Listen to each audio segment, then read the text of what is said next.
Electricast.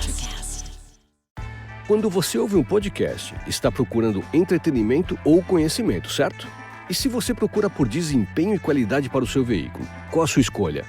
Os amortecedores Motorcraft têm tecnologia Ford e oferecem uma condução suave para uma viagem tranquila e segura. Escolha a confiabilidade dos amortecedores Motorcraft, válidos para a linha K, Fiesta, EcoSport e muito mais. Quando terminar seu podcast, é só acessar a loja da Ford no Mercado Livre e experimentar a diferença.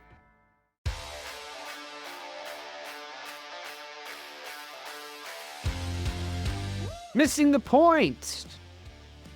The Celtics are up 3-0, and I have the triumphant return, the prodigal son, Robert Kelly, back on the podcast. Bob, since you've been gone, shout out Kelly Clarkson, since you've been gone, Kelly.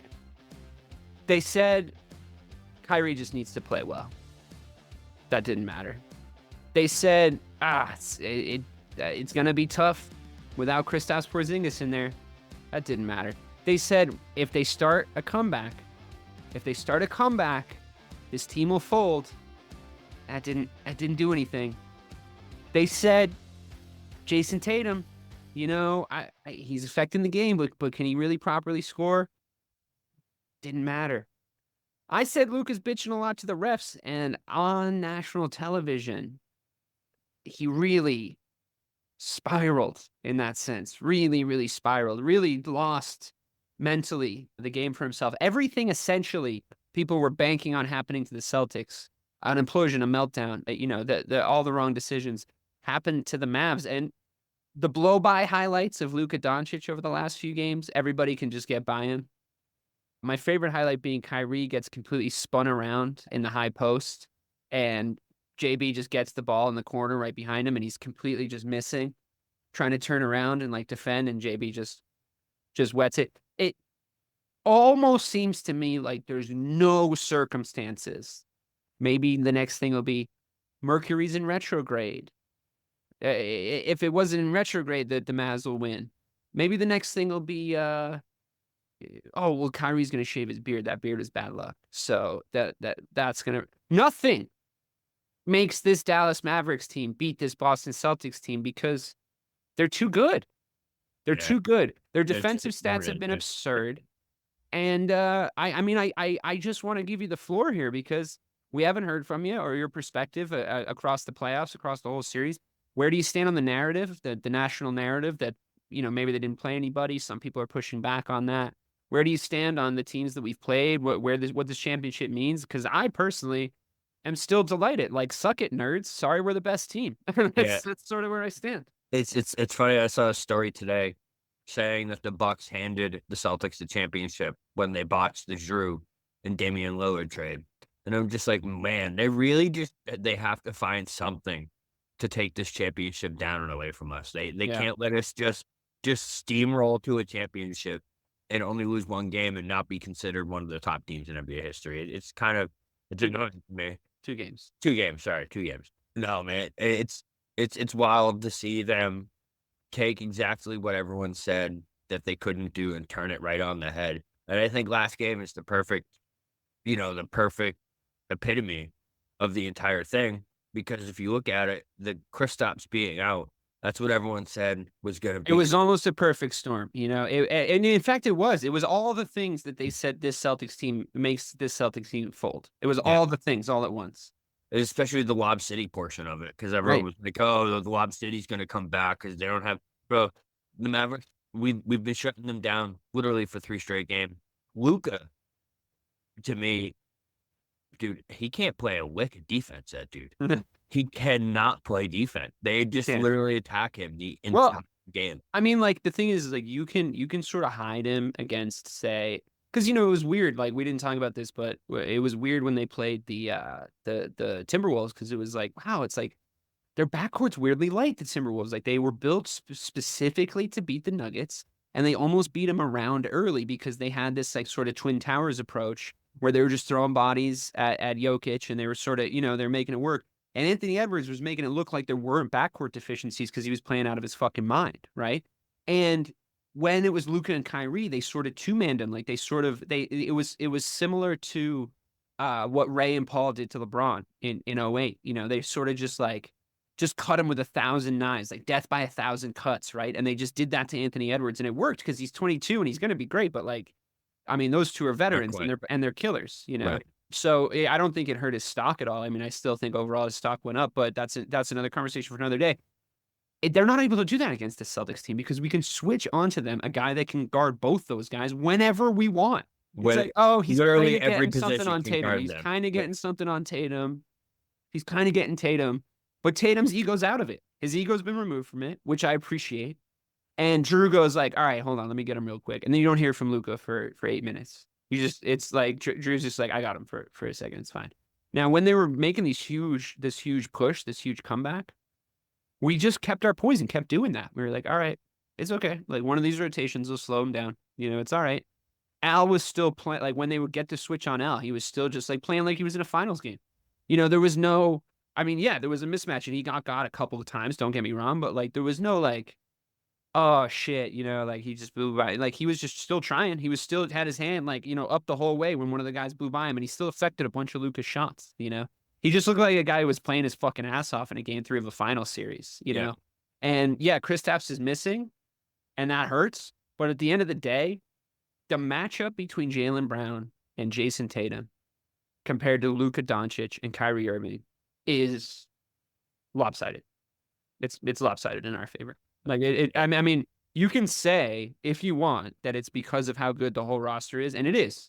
It is. Like I think that this series would be closer if we didn't have a big Kristaps Porzingis game, a big Drew Holiday game, a big Derek White game to like throw into the mix. You know, we might go to 6 or 7, but at the end of the day, I think our 2 best guys are just playing better than their 2 best guys. Kyrie Irving mailed it in for the first 2 games, and even though he had a great game 3, it didn't fucking matter because the Jays both fucking broke 30 points. You know, so our guys are just better than their guys. And as far as the national narrative goes, as you were saying, why can't people just accept that? We did a show about how it was unfair to put Luka over Tatum in the Ringer rankings. And I'm seeing nothing to dissuade me from that, to be honest with you, because has Luka been better offensively? Absolutely. But he's a liability. He's a liability on the defensive end. Complete liability. And it was on display for almost the entire game. You know what I mean? And not only the entire game, but the entire series. Like from moment one, that's been the biggest thing the Celtics that have attacked is they just attacked him. We get him on an island, and that's what we do every single time. It seems, except for game 1 where Porzingis took over for a while, it seems like that's been our strategy the entire time. Attack Doncic, attack Irving, and those are the guys that we go after. And he's also too small for like all of our guys. Like all of them. I think what it's doing too is it affects them offensively because especially Doncic has been trying to exert so much defensively that it affects him offensively. And even where did he score? I think he had like 37 in game 2. It was the quietest 37 I've ever seen from Luka. Oh my god, absolutely! I agree so hard. It's so hard. It's such a fucking up thing to say. Tatum does that sometimes too, right? Where you're like, he had fucking 35. I'm like, where? I don't even remember that. And it's been like that the entire series.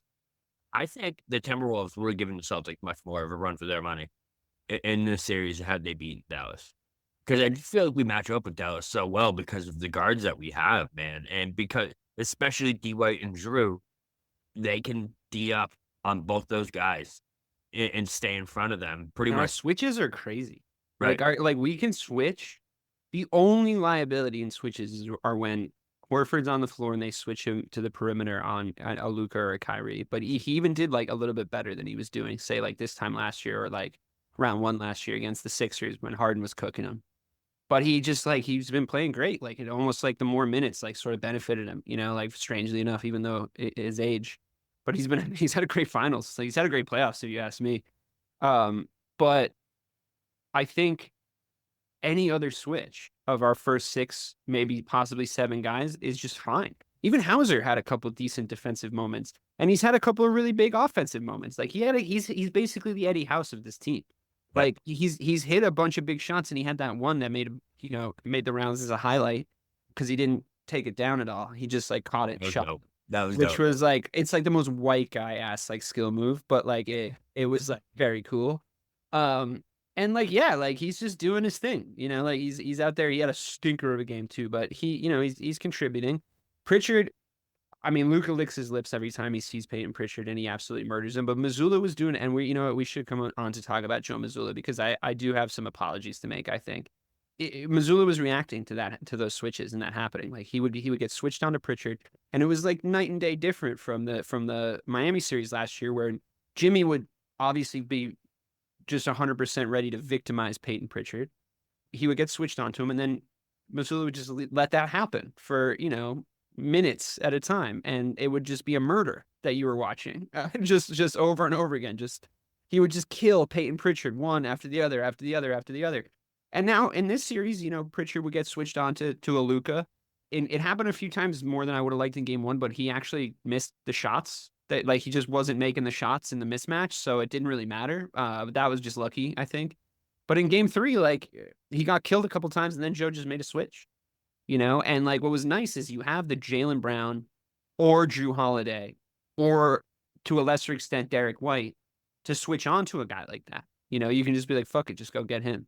Also, when Porzingis was out there, and this is what I was worried about going into game three, blow-bys weren't really an issue because if Porzingis is standing around the rim, like what's Kyrie Irving going to do when he gets there?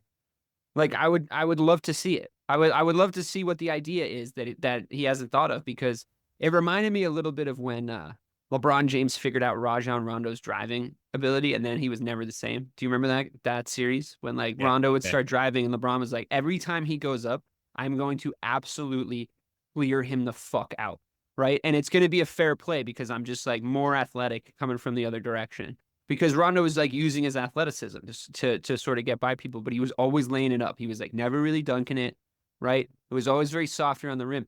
And LeBron just started getting up there and just absolutely swatting all of his shots. And he couldn't hit free throws. So he couldn't hit free throws. And even if he did go to the line, he couldn't hit free throws. And then the rest of the league was like, Rondo's layups take so long. They take so long in the air. And he basically had to just become an all-assist guy after that because he was not scoring, with anyone around that could actually make a play on the ball. And that's what Porzingis was doing. He was just like, are you going to try and score or are you going to lob it? Because either way, I'm going to be in that space. And he would just fill the lane, jump up, and just swat it away every single time pretty much. Derek White had a few trailing, and the switches are just so appetizing now. Like they can't really hurt us in any serious matchup type way. But on to Joe, I mean, he's honestly improved so much. He's really honestly improved. I love his press conferences too. He doesn't He's say a fucking weirdo to anyone. Yeah, he doesn't say shit to anyone, man. He's a real weirdo. Like, have you seen the Joker memes? Yeah. Yes. It like, looks dude really thinks he's the Joker. He's like, aren't we all villains in someone's story? Now, listen, he's kooky, but he's been making the right plays, the right switches, the right rotational minutes in the finals. There was moments in the rest of the playoffs where I was still a little bit like, Joe, can you just stop eating crayons for me, buddy? Like, just make the right calls at the right times. He's been very unafraid, and he did a really good job in that run in game three to call timeouts, and he was liberal with them. And that was the right thing to do. He's like, all right, I guess we still don't have it. Let's go. Let's get back. That's the right thing to do. It is. He's like, all right, you're still not executing. Let's talk about it again and just use the timeout. Just like you control the game. You control the game. You control what you're doing. You can't control the crowd. You can't control what the other team's doing. Just control what you're doing in that situation. And I always think about what you said. I was thinking about it throughout that portion. You always would reference Doc Rivers. Play defense, your shots will fall. Play defense, your shots will fall. You were saying that all the way through the Warriors series, the last time we were talking about this team in the finals. And it was echoing in my head when it's like, that episode of The Office when it's like you miss 100% of the shots you don't take. Wayne Gretzky, Michael Scott. Because you said it so much on the show, I now hear it as your quote, not Doc Rivers' quote. So I'll take. Now I hear your voice in my head going like, just play defense, your shots will fall. And that's what they did. They went out there and they were like, we're just going to keep being a problem for them on defense. If we do that, they'll cool off sooner than later. And then we're just going to make big shots because we still have a lead. And they did not let it get into their heads. They weathered the storm. They had poise. They had grace. They had all the things we were bitching, moaning, and complaining about they didn't have. And honestly, they proved us wrong. And I think Joe Mazzulla proved me wrong in particular because he's gotten better. Actually, not wrong, because he sucked as much as I said he did when I said that he did. But he's gotten a lot better. And I have to give him credit for that, right? What have been your impressions of Joe? Yeah, I think game 3 is kind of a good, like, he balanced the equation out finally for those timeouts. And I think that game 3 was a solid picture of that, because that game in the past, we lose that game almost every single time. You know what I mean? In the past few years, or at least it would have gotten a lot closer than it did. You know what I mean? Like, because that game was never really in question. They made kind of that comeback, I think. What did we end up winning by? In game 3, Yeah. probably like 8 points. Yeah, it was, it was like 8 or 9. But in the past, 7. 7. Okay. In the past, that game definitely is way more in question. I never really had a doubt that we were gonna win. I was pretty confident too, which is strange. Yeah, even you know what, I think we were up 21 at some point in the second quarter.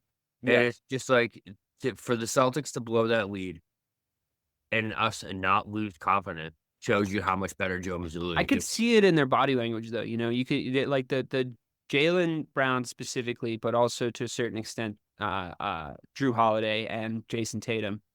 They just didn't look like they were like letting it get away from them. Like, Drew Holiday was still just communicating. And his alpha sort of presence across the whole finals has been really, really nice and refreshing to see, because he's just like, it's fine. Because he's so loose. He's so loose, they're man. thinking defense first every time. Yeah. They're thinking defense first every time, which is, you and I had a conversation about how heartbreaking it was to lose Ime Udoka, because he made them think defense first every single time. But Joe's got them thinking that way now again. Or, you know, the players realized that was the fucking magic cocktail that worked in the past. But they did it in reverse order. They didn't get to the finals, right? This must have always been the plan. And I think it's fucking genius. Because when they got to the finals against Golden State, they were exhausted. And it's because they played lights out defense for 3 series before that, right? They just got there by playing defense. You remember it was the KD can't do shit against Jayson Tatum series, 4-0 against Brooklyn. Like, we just clamped them up. That's what we did. We fucking clamped them up. I was there. We fucking saw it. We saw it with our eyes. We did that to every team all the way through. We did that to the Sixers. We did that to the Bucks, if you remember, and it was exhausting. It was the most exhausting series. It was exhausting. I was tired. I was tired. So I can't imagine how the players felt. And they looked clearly tired by the time they got to Golden State. So what did they do this time? They were like, we're just going to blow everybody out with our offense. And we'll have that defense as the final arrow in our quiver when we get to the finals. And we'll be so rested by the time we need to play it, because they won every game in every series in 5 games or less. And then these finals, it couldn't possibly benefit us more, because we go 2 full rest days. I mean, if that isn't good for the Al Horfords of the world, this is set up for us to win. I don't blame the conspiracy theorists, quite frankly. And it's what I think another way you could look at it too is the way that the quality of the shots that the Mavericks have to fight for every single time down the court versus the quality of the shots that we get, just based off of like our ball movement and stuff like that, is night and day, man. Like, I feel like the Mavs are working. We're not giving them any easy. Yeah, they're working so hard for those extra shots, especially the extra guys. Especially game 1, I thought we really succeeded in that in game 1. Like, they had to work so hard for every look. And like, every time Luka would cash, tell me if you felt this way. Every time Luka would cash, I'd be like, yeah, I'll settle for a fucking layup. We're up 13. Like, Luka can have those. He'll get those so he can have those. But he never started just going fucking lights out from 3. We just didn't let that happen. We ran him off the 3-point line every single time. We would like double team him or like set little screens or whatever it was. And they were setting a lot of fucking illegal screens, by the way, over the course of those 3 games that they were getting away with. And the team didn't get rattled by that either. But no, the Luka hard shots thing is what I want to stay on, because we just didn't let him ever get comfortable. And all the points he got were the points we were all okay with. You know, the ones we could live with. That's why you're talking about a quiet 37. Because you're like, every time he would score, you'd be like, all right, I'll live with that. You were doing the math in your head of like how much we were up and like what they needed in that situation for momentum. And you'd be like, that's fine. with the kind of the exception of the big comeback against in game 3, like that, we had to stop some bleeding for sure. But I thought we applied the tourniquet well. And how did we do it? We went at him. We went at him and we made him make stupid mistakes. Because honestly, they were like, Luka Doncic has to beat us. Like, let's go. Are you gonna? And he couldn't. It was just too much for him. He couldn't. That's just the truth. And, you know, you can talk about him bitching to the refs or whatever, and I know that that is a thing, but what really matters is that he couldn't get it fucking done, dude. And Tatum did. So, sorry. I mean, I still think Brown's probably finals MVP. I don't know your thoughts on that, but overall, like, where's your Luka stock right now? Like, how do you view the market there? And like, how did his stock against our guys make you see our guys any differently? So what's funny is, like, you know, coming into the year, me and you personally compared JT and Luka a lot. Yeah, we You had know, a whole we had- we did almost a whole episode on it at one yeah, point. and it's funny that now we're at the point where they're playing in the finals, and JT's not really playing up to the standard that we expect from him. You know what I mean? He's not hitting his threes. His jump shot's a little off, but he's still affecting the game in His scoring another has positive quite way. frankly been atrocious in the But finals. isn't that can be- exactly what we said? Yeah. Was the reason why he is above Luka? It's coming true right in front of our eyes, bro. Yeah, It's you're like absolutely right. we talked about the reason why this dude is so much different than Luka is because Luka affects the game with his scoring. The ball has to run through him at all times, and it does. For him to be effective, he needs to have the ball in his hands. And JT is not that. You know what I mean? JT, yes, he's going to catch shade from the Boston sports media or whoever for not scoring 40 a night. But when you watch the game, you notice JT on the floor on defense. You notice him grabbing those rebounds, boxing out, and doing those things that, you know, don't really go noticed unless you're actually watching the game. Luka is the exact opposite, where it's like once he's out of it, bro, I've never seen a superstar jog down the court bitching at the refs as much as Luka does in the NBA Finals. And this is the thing we used to clown on Tatum. Kill him for. Like, well, as a fan base, we were harder on him than the Mavericks fan base seems to be on Luka. You know, like that's why you're fucking losers, by the way. But like you know, they would constantly just be like defending him and being like, he's still this, he's still that. And like I was saying to Mike and Ray the other day, and I think you'll relate to this too. It's like you can't bitch at the refs and talk shit to the crowd, right? And additionally, if you're talking shit to the crowd in Boston, like, yeah, cool, bro. Like, you're talking shit to the first 4 rows. They came in their little Patagonia vests from the financial district to watch the Celtics versus the Mavs, like in first 4 row seats. Go into the nosebleeds and say that. Yeah, for real. Just let's just see. Let's just see what happens, because you won't. Because you're not about it. You know you're safe out there in the court. You're bitching to the refs, and you're a little bit of a hold me back, bro. To be honest, you know, you're a little bit of a hold me back guy. And my guys went out there and just took care of business. Like at points, you and I have been mad at them about like not being like a little bit more aggro to the other teams. A lot, like, you know, a little KG went a long way with us, right? Where he would get into it with guys and you'd be like, yeah, fuck yeah, KG, like talk that shit, like get into their heads, like talk your shit, right? We've been mad at them for not being more like that, but you know what? They're stone cold. That's what they've turned into. They're just getting the job done now. JT's been significantly better with the refs. Wouldn't you agree? Yes. He still says some shit because he's the best player on the team. He has to, right? Like there's certain times where it's like, guys, but he still gets back up the court. And now there's highlights that exist of Luka bitching to the referees instead of getting back and us whamming a fucking 3 in their faces. And that's embarrassing, guy. You can't be playing like that as the superstar on your team. You're walking in the footsteps of giants. Best player on team in finals. That is a short fucking list, dude. You know? That Michael Jordan, Hakeem Olajuwon, fucking Paul Pierce. I know I said him third, but it's a Boston sports podcast. Kobe Bryant, Shaquille O'Neal. Like, these are names of guys, Magic Johnson, Larry Bird. These are names of guys that were the best player on a finals team that lost finals. You know? They don't have highlights like that. Yeah. Luka's young, dude. He's 25 years old. Like, he'll be back. But he's got to get some shit out of his game, bro. He's got to get some shit out of his game. This reminds me, you know what it reminds me of, honestly? And I would maybe put an asterisk to say that I'm not comparing him to LeBron on skill, but honestly, he's pretty good. So who cares? It reminds me of when Dirk took it to LeBron in that finals. And LeBron was like, it was a make or break summer right after that. You remember this, right? Yeah. It was, I got to go get a post game. I just got shown up in front of the whole world that I didn't have. I have no post game. And for a guy my size, playing at the 3 or the 4, swing man, any of those like outside wing positions, Dirk Nowitzki was able to just like get me switched onto him in the post and kill me. Just kill me, right? So he left, went away to the foreign lands of the deep jungle to learn the ancient ways of the post game. And he came back a better player, a more complete player.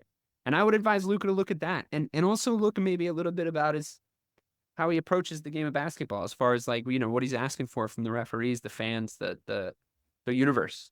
You know, he might have to have a little come to Jesus moment with himself, don't you think? Well, I agree, because if you look at who's favorite to win the MVP right now, it's Jaylen and Drew Holiday. I'd say Yeah. those. I mean, that's my list. But Drew, for me, I would pick Drew at this moment in time. I would too. I actually think that the Finals MVP matters less to this team than like we've seen in bygone days. I don't think it really matters who gets it. And I think that they should be telling each other it doesn't matter who gets it when they shouldn't be thinking about it, because who gives a fuck? The Larry O'Brien. That's what we do here. That is what matters. Yeah. There was a team in 2008 we watched win where I would argue that Kevin Garnett was the most talented player on that team, or the best player on that team. I would also argue that he was the best player in that finals, to be totally honest with you. But when Paul Pierce got the Finals MVP, I was 100% fine with that. I just was, because of course it's Paul's team. He deserved it, but it didn't matter as much. You know, it became this other thing in the interim. Don't you think? Like the internet era is a little too obsessed with the Finals MVP. We hang banners here. That's what we do. We hang fucking banners. Hopefully 18 of them. Yeah, that's what I'm saying, bro. Like, this fan base, winning titles is the most healthy thing that can happen to a fan base. And there was a level of toxicity in the Boston Celtics fan base after 16-year drought that needs to be washed away, like a cleanse, baptism, back into the annals of the success that we're uncomfortable when we're not winning titles because we're a title-winning franchise. It's very strange for our identities. Look at how weird all the Patriots fans are going. They're going weird as fuck. They're staying up late at night, convincing themselves that Drake May is going to be the next Tom Brady. They've lost their minds. They're carving shit into the fucking wall. Yeah, exactly, Bob. You have a particularly keen insight to this. But as crazy as you might be, sorry if you're thinking Drake May is going to turn your franchise around. Do you know what I mean? That's true. We're sitting here looking down the barrel of a potential banner, 3-0 up, very good percentage chance. And I just want everyone to like relax after that and enjoy it. Enjoy it. Because we're still going to have a really good team next year, right? Oh yeah. This isn't going away, especially when you look at the way that this team is built for that future success. We already signed Drew to a long-term contract. So this isn't going. Glad he's locked up. He's great. Yeah. So, and I can't talk about how important that dude is to everything.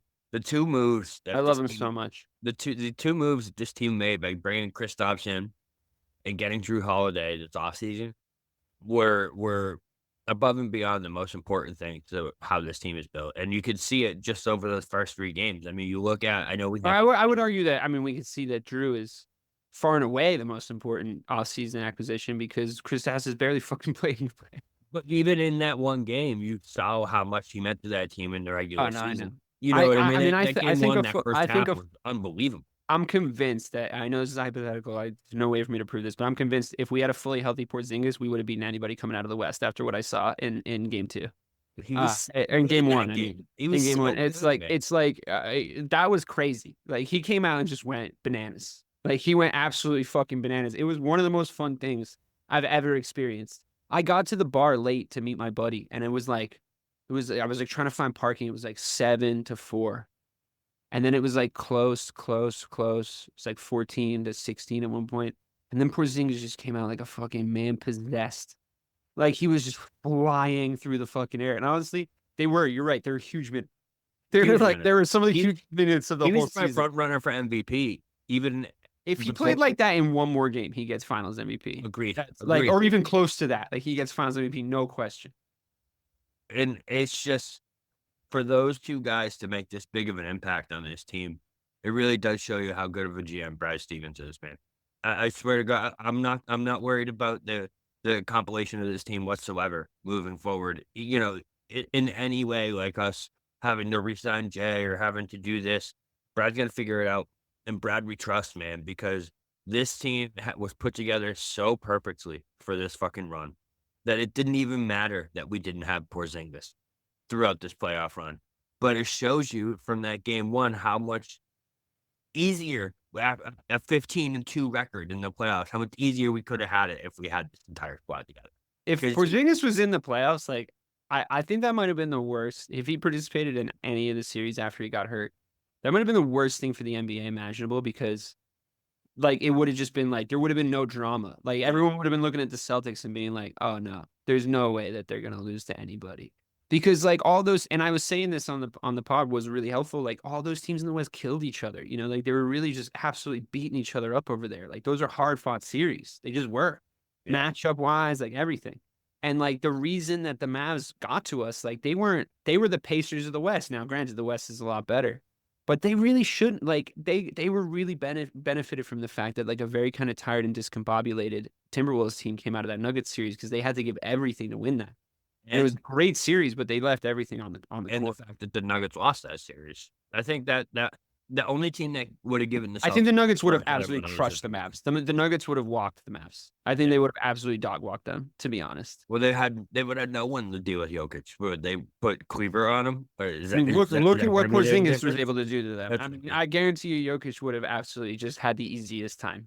And we got killed. Me and Ray were on maybe like 3 or 4 days before the final started, and I was like, "Yo, not for nothing, guys, but like, I know that I guess round 1 and round 2 performances hinged on the real breakout performance of your rookie big, right?" And everybody was like, "Really? What the fuck is that guy's name?" Who? Naz Reid? No, the big guy on the Mavs, the center. Cleaver? Is it Kleber? Why can't I fucking Derek Lively. Everybody was saying like, oh, Lively's had such a crazy game against the series against the T-Wolves. He's so good. He's this, he's that. And I was like, guys, just so you know, if Porzingis is out there, Lively is gonna get killed. Like if Porzingis is even at like 90%. And what I said was, and this just apparently inflamed the comment section of the internet. I said, I can think of maybe 5 or 6 centers better than Kristaps Porzingis. I can think of probably 25 better than Lively. And that's no shade to him. He's young. He's going to get better. But right now, it's not going to go well. And man, we must have made it on the Mavs TikTok because they came for my head. They came for my head about their boy Lively. And I just did a victory lap with all of them after Kristaps just fucking swallowed him. He had 0 points. I went through like every comment. I was like, what's up? What happened? Oh shit, was I right? Like, sorry, buddy. Like, it was so satisfying to watch because that's not fair to build that kid up like that. He's 20. He's 20 years old. He's gonna be really good. And he had a breakout series. But come on, dude. Come on. With how Porzingis has been playing this season, just tell me you didn't watch any games in the regular season without telling me. You know what I mean? Like, you have no idea what you're fucking looking at. That's the problem. It's these motherfuckers that tune in for the playoffs. Yeah, he wasn't ready for this at all. That's not fair, though. I'm not clowning on him for that. I was just letting people know that facts. Like these are facts. Like I'm sorry that it annoyed you, and I know that's the internet. I know that's the culture we live in. But facts don't care about your feelings. Well, that's how you know that team wasn't set up for the success because you look at their pieces around them. I can think of like 5 to 6 Mavericks. Anything past that is tough for me to put. I would have to look up to see who else is on their roster, who gets playing time, who gets significant minutes. The Celtics, man, I guarantee you go up to a casual NBA fan that can name 7 to 8 people off this team. Because think about Drew Holiday. So our starting 5 is Drew Holiday, All-Star, Tatum, Brown, Kristaps, champion, by the way. Al Horford. Jaylen Brown. Al Horford, former 3rd overall pick. Jaylen Brown, former 3rd overall pick. Jayson Tatum, former 3rd overall pick. Drew Holiday, former champion, former All-Star. Also, Derek White doesn't actually have that many accolades, but like I would give him like Derek most White. improved player, maybe like breakout player of the last 6 seasons. Yeah. Bald Derek White, Derek White, best Super Saiyan Derek White when he went bald, right? Best blocker in the NBA. You know, I agree with you. I think we're more famous than them. I totally agree. I think Luka has like a worldwide following. Like I think that across the world he's lumped in with like the kind of Neymars and the Mbappes and like those type of guys, the Erling Haalands of the world, like the kind of international stars. So that might make up some numbers. But I do agree with you that I admittedly didn't know a ton about the Tim Hardaway Juniors of the world. They're 17 million and below players. I was definitely less familiar with. I'm obviously quite familiar with Kyrie Irving, and I do think we should come on to talk about this because, quite frankly, I'd like to take this opportunity because I think you can vouch for the fact that I didn't turn on him post Celtics as hard as the rest of the greater Celtics fans, right? Yeah. I always sort of stuck up for him as like a baller. He's always been a baller. And it wasn't until he started saying like wildly anti-Semitic bullshit that I was like, all right, I'm done. I'm out on this guy. Like, fuck him. Like, that's bottom. You know, I can't do this. And I've really appreciated that he has turned it around, made it about basketball, put his head down, showed us all what kind of a player he is, which is, again, a baller. But in saying that, you can absolutely suck my nuts, dude. I'm so glad you're here to see this team that you tried to fucking derail. You tried so fucking hard to derail this team. You thought that you were big enough to knock this train off its tracks. You did think that. We know that you thought that. You knew what you were doing. When you left, you thought you were bigger than that arena. You thought you were bigger than that logo. You thought you were bigger than that crowd. You thought that you were better than those people in those moments. And I'm talking directly to Kyrie Irving right now. You have a problem with thinking you're better than people. And I think I believe you've made a change for the positive. I believe that in my heart. I think it shows that, how you've carried yourself and comported yourself across the playoffs. But I just want you to know, this is a hard lesson doled out to you, courtesy of the city of Boston and the Boston Celtics. So from me and the entirety of the Missing the Point podcast, I just want to say from the bottom of my heart, Kyrie Irving, hold those L's. Hold those L's. Hold them in your hands. Put them in a bag. Carry the bag around with you. Sisyphean. He still hasn't beat us since he stepped on the logo. That streak is still intact. Chef's kiss. Yeah. Chef's kiss. You shouldn't have done that. You shouldn't have done that. It's beautiful. It's one of my favorite things of this whole thing. I hope we sweep them just so we can keep that going. Oh, we're gonna sweep. That's for fucking sure. But that brings us really nicely on to a prediction for Friday. We're recording this on Thursday. The game 4, I would say pretty likely final, but you know, maybe a gentleman's sweep. I wouldn't mind going back to Boston. It'd be the game I would be most okay with losing. Depending on the manner in which we lose it. Because I would love to see them raise the banner in Boston, like we did when we beat the Lakers. It's just nicer, you know. Yeah. I don't feel any kind of way about winning in Dallas. You know what I mean? Like I'm not trying to like, oh yeah, we fucking did it on Dallas's court. It's like, you're not a rival of ours. Like we have one rival, and it's the Los Angeles Lakers. That's it. Like, it's just us and them. That's the level. People don't understand that, but it's true. I don't think it's coming back though. They had to pull off that comeback yesterday. The fact that we went on, they say it's a game of runs. Every single time the Mavs have any kind of momentum or anything like that, we make that important defensive stop and end that run every single time. And it just seems like they always take the bad shot, and we always end up capitalizing. Jaylen Brown yamming down on people. Did you see that dunk, dude? Holy shit. Yeah, That was my favorite moment, I think, of the entire playoffs. Because he took off from forever away.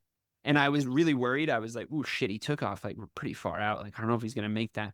And he had to like summon the fucking courage of the gods. And he made like a yelling noise and then just like slammed it down. Like slammed it down. And I was like, yes.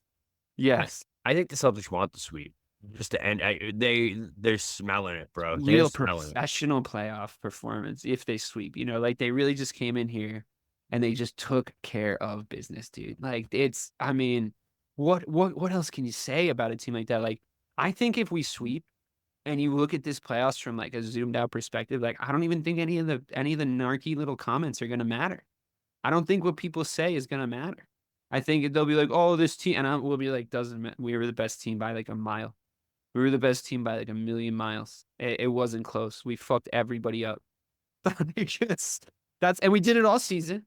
I know people have been saying that. We did it all season, and then we did it all playoffs. We lost 2 games if we sweep these fuckers. Yeah, we better not revert. So that's the thing that scares me is like I just don't want, which I don't think will happen. Which is why like I feel like like we want to talk about ways they could lose and things that could happen, but I don't see this team falling back into those bad habits. I mean, they already didn't, right? Like Right. like if they were gonna do it, they would have done it last night. So it's just like, as I want to sit here and be like, well, we could do this or, this bad thing could happen, but I just don't see that happen. It'd be so hard to imagine them for an entire game or for an extended stretch, even them reverting back to those old bad habits that kills them. You know what I mean? That's when the Celtics start losing games. And that happened in the regular season. Any game that they lose, they always revert back to those bad habits of the isocentric, your turn, my turn.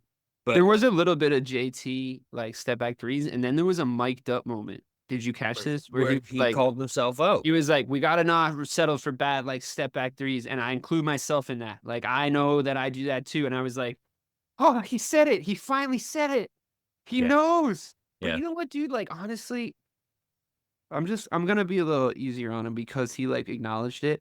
Because I just always thought like it could be the worst case scenario. He could just like have convinced himself that like he's this like absolutely lethal 3-point shooter, and he just isn't statistically.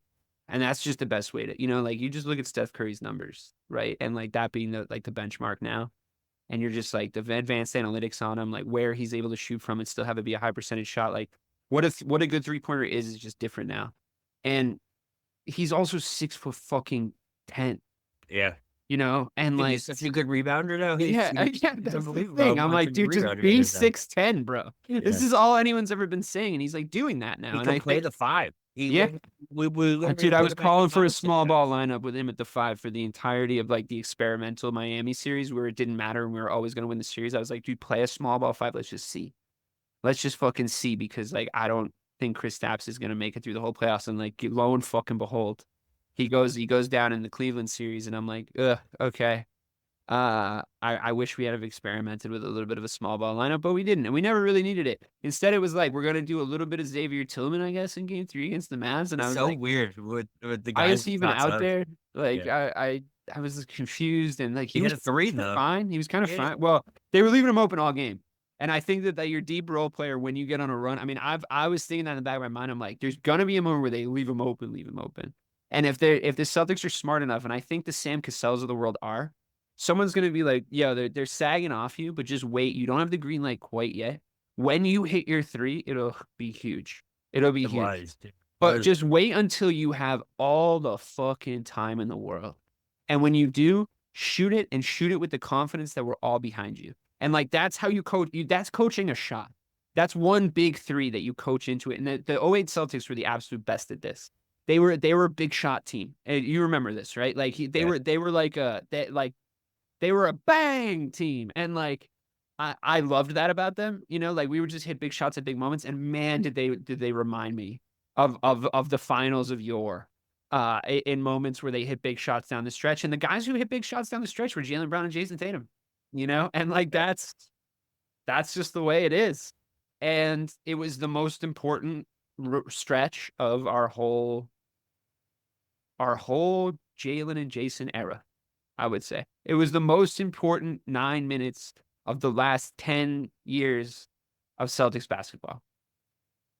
14 years of Celtics basketball. Isn't it why it never really felt in question, which is the craziest part. It almost felt weird. It felt like my brain sort of, it wasn't the excitement of 08 or even the surprise of 2 years ago.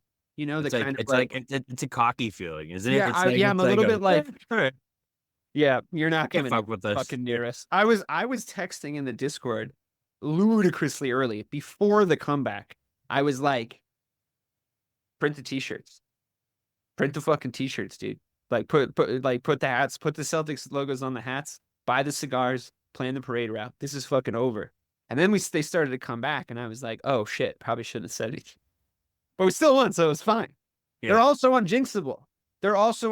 They're too good. Yeah, they're just too fucking good. I can't expect. There's too many big moments where it's like, you know, in a basketball. No, we've graduated. They've graduated. Yeah, they did the work, and they're here now. In a game, there's always those big moments where, like, game one specifically, I remember there was a moment. It was like the Mavs were up 13-7 or something like that. Yeah, and they had a chance to extend it out. They were really good at not going down too much for the whole season. To that 10-point lead, and all of a sudden, boom, they make a turnover. We go down, hit a three, and all of a sudden, it's a 3-point game instead of an 8-point game. And those are the moments that in the past wouldn't go in our favor. And instead of it being a 3-point game, it would be an 11-point game. And all of a sudden, we'd be building uphill the entire way for the rest of the game. Yeah. We'd be the team on the comeback.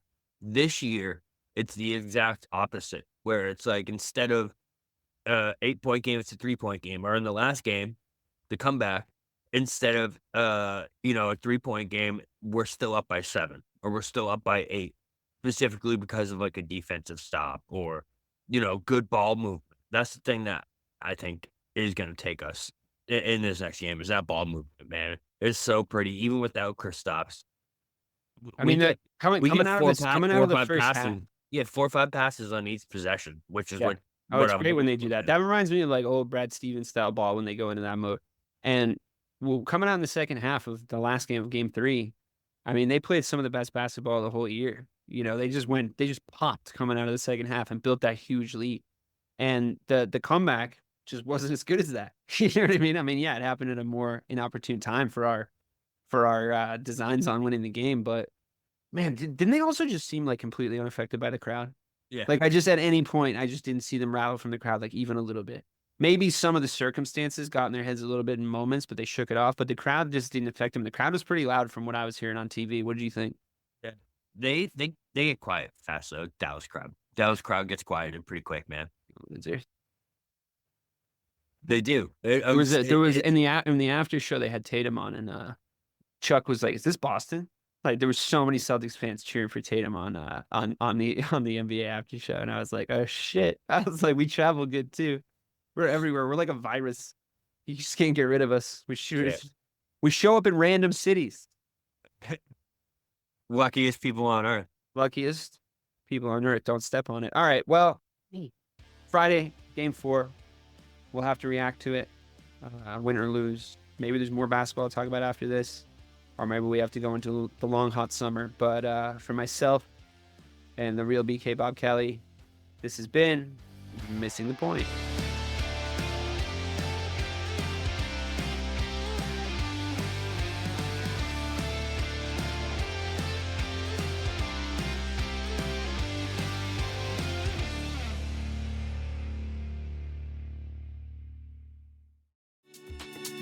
Hey guys, it's Miriam Love here, and I want to share something very special with you.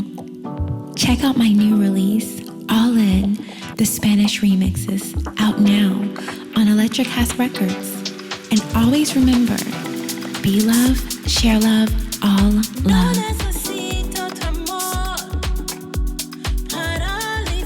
Available now wherever you listen to music.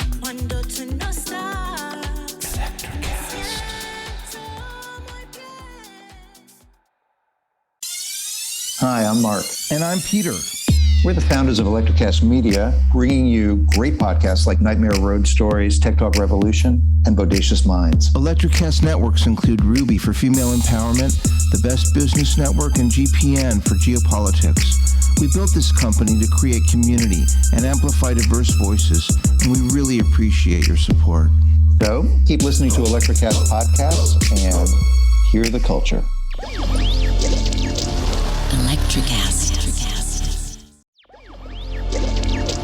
Electricast.